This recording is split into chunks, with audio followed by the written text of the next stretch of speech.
Video বানা এদের এখন ড্রিঙ্ক করে আসবে অন ডিউটি অফিসার এরকম করবে ऑन ड्यूटी यहाँ पर ऑन ड्यूटी यहाँ पर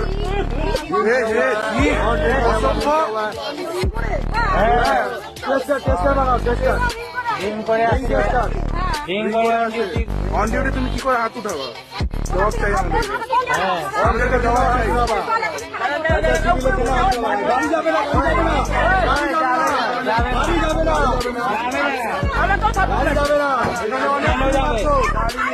মেয়েদের উপর এত অত্যাচার হয়, মেয়েদের এত ক্ষতি হয়ে যায়, মরে যায়, সেখানে পুলিশদেরকে পাওয়া যায় না। যেখানে অন্যায় না হচ্ছে সেখানে ওরা এসে দাদাগিরি করে। এদেরকে চাকরি দেওয়া হচ্ছে কেন? সাধারণ মানুষের উপরে দাদাগিরি করার জন্য তারা স্যালারি নিচ্ছে সরকার থেকে। আমরা সবাই মিলে ওই পুলিশের সাজা চাই, মানে ওর কিছু একটা, হ্যাঁ ও সাসপেন্ড করুক, অন ডিউটি কেন ড্রিঙ্ক করবে, হ্যাঁ কমপ্লেন করবে। কাউন্সিলরকে বলা হয়নি, এখানকার কোনো একটা ভাই কাউন্সিলরকে ফোন করেছিল যে এখানে এরকম দুটো ছেলে মেয়েকে বেঅন্যায় মারা হচ্ছে, মানে মারুক, মার খাক। আবার ওই পুলিশটা ড্রিঙ্ক করে সবাইকে গলাগলি করে বলছে ভাই ভাই সরি ভুল হয়ে গেছে, এরকম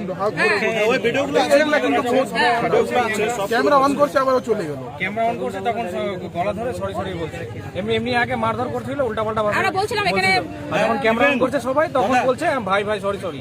ইভেন এমনকি যে পুলিশের সাথে যে জুনিয়র পুলিশগুলো ছিল ওদেরকেও গালাগালি করতেছিল। ওরা যখন বলছিল ম্যাম চলেন বলে কি তোরা চুপচাপ বসে থাক, একজনকে তো ভ্যানে গিয়ে বসায় দিচ্ছে যে তুই ভিতরে বসে থাক। আর তারপরে ভ্যানের যে ড্রাইভারকেও অনেক কিছু বলছে। ওনারা চেপে চুপে গাড়ি নিয়ে এখানে পালিয়ে গেছে, জাস্ট পালিয়ে গেছে, এত জোর ছুট লাগিয়েছে গাড়ি বলার মতো না।